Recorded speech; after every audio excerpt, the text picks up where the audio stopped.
There was no question that Hillary Clinton had a lot more experience than I had on foreign policy issues.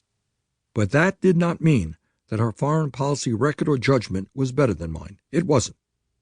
As I had made clear in my debates against her and in other opportunities over the years, I had, as a young man, strongly opposed the disastrous war in Vietnam, one of the worst foreign policy blunders in the history of our country. I had also spoken out against U.S. coups and invasions that overthrew democratically elected governments in Chile, Guatemala, the Congo, Brazil, Iran, and elsewhere.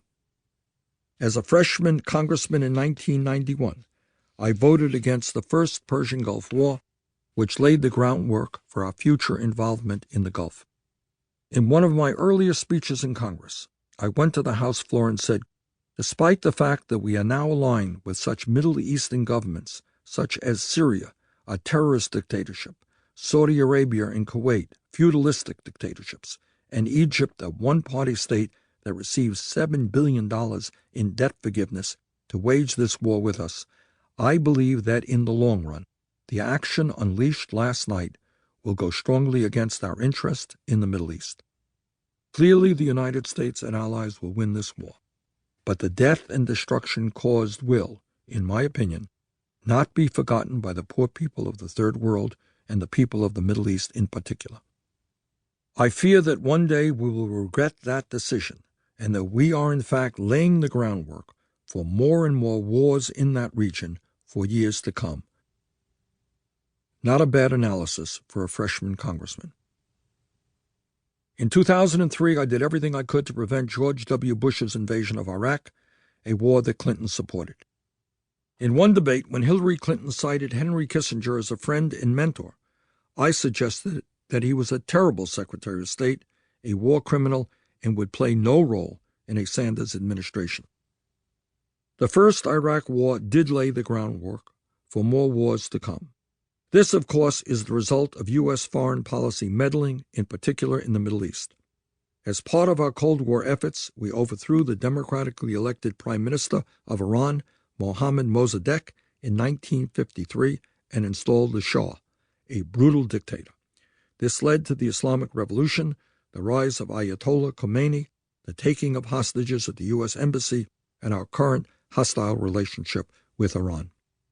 Ultimately, the first war in Iraq led to a second war in Iraq, which led to the rise of ISIS. Our foreign policy actions have consequences and reverberate for decades into the future. Let me be clear, I am not a pacifist. I do believe that military force can be a necessary tool when applied in appropriate circumstances. The question is when that should be.